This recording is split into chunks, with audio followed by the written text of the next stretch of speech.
not the animal person, my partner is. David, you ran pretty fast into that goat shed yesterday. Yeah, look, actually being away from home, I do actually miss the goats. You know, not like my partner did when we were in Japan for a month, but yeah, I do miss our goats. Over there? I'm just interested, you've been such a practitioner. What are the most beneficial relationships for food production that you've set up on your property that you've been working on for 30 years?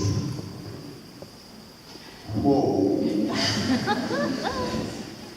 have a lot of complex systems, and of course they're in a cool temperate climate with clay soils 200 kilometres from the sea, 500 metres above sea level, with minus 6-degree frosts. So some of those techniques wouldn't necessarily apply, but I suppose the strategy I would emphasise is that on 2¼ acres in town, we decided we wouldn't plant any of it to woodlot to supply our very substantial firewood needs to provide all our cooking, our hot water and our backup heating.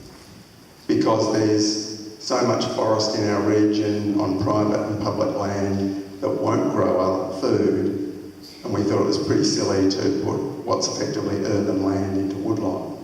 In spite of that, over the years, the amount of wood we have harvested out of our place keeps growing. Now, our place does include 2¼ acres and then another 1.5 acres of public road reserve land around us, which we manage on behalf of the Queen. And we are thinning the trees out that we planted 20 years ago, and some of those do include big, fast-growing acacias and eucalypts. And our wood harvest is now up to about 5 or 6 tonnes a year, which is actually approaching self-sufficiency.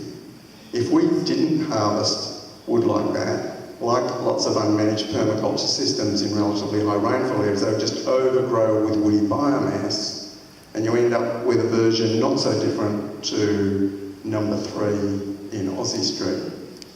So one of the strategies has been really focused towards food and fodder, and keep controlling woody biomass within manageable bounds, because it's really easy to grow wood.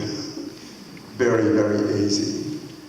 So it's about that lesson learned of, yes, we all want to grow trees and produce stuff, but the management of that is really important. And in the process of managing, for example, our Tagasasti and other tree fodder, we cut between 2 and 6 tonne of tree fodder a year, branches, and that's keeping it producing rather than it all turning into more firewood. But even so, I do renovation pruning with chainsaw, which is part of our firewood source. So it's just emphasising that thing that grow food is a high priority, and the other things just come as byproducts.